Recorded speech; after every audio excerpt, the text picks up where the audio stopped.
थोड़ी ही दूर चलने पर उन्हें एक साधु बाबा दिखाई देते हैं जो जमीन पर पड़े कराह रहे थे। उनके पैरों से खून निकल रहा था।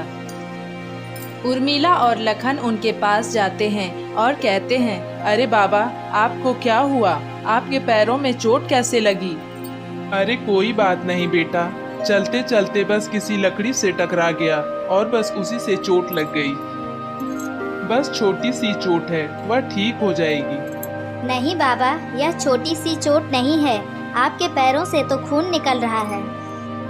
इतना कहकर उर्मिला और लखन साधु बाबा के पैरों को साफ करते हैं और उस पर पट्टियां लगाते हैं।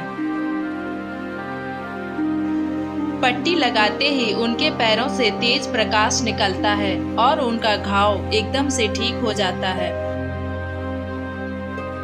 अरे बाबा, अभी तो आपके पैरों पे चोट लगी थी, ये घाव कहाँ चला गया?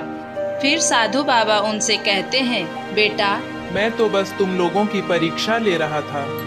मगर तुम दोनों कौन हो और इस घने वीरान जंगल में क्या कर रहे हो? और ये तुम्हारे हाथ को क्या हुआ? बाबा, हम इसी जंगल में एक छोटी सी झोपड़ी में अपनी माँ के साथ रहते हैं। मैं जन्म से ही एक हाथ से लूला हूँ। बाबा, हमारी बकरी कहीं इस जंगल में खो गई है, इसीलिए हम उसे ढूंढने आए थे। लेकिन बेटा, तुम इस जंगल में क्यों रहते हो? साधु बाबा, हम यहीं पास के ही गांव में रहते थे। फिर लखन साधु बाबा को पूरी बात बताता है। तुम्हारी कहानी सुनकर मुझे बहुत बुरा लग रहा है। भला कोई अपने माँ और छोटे भाई को ऐसे घर से निकालता है क्या?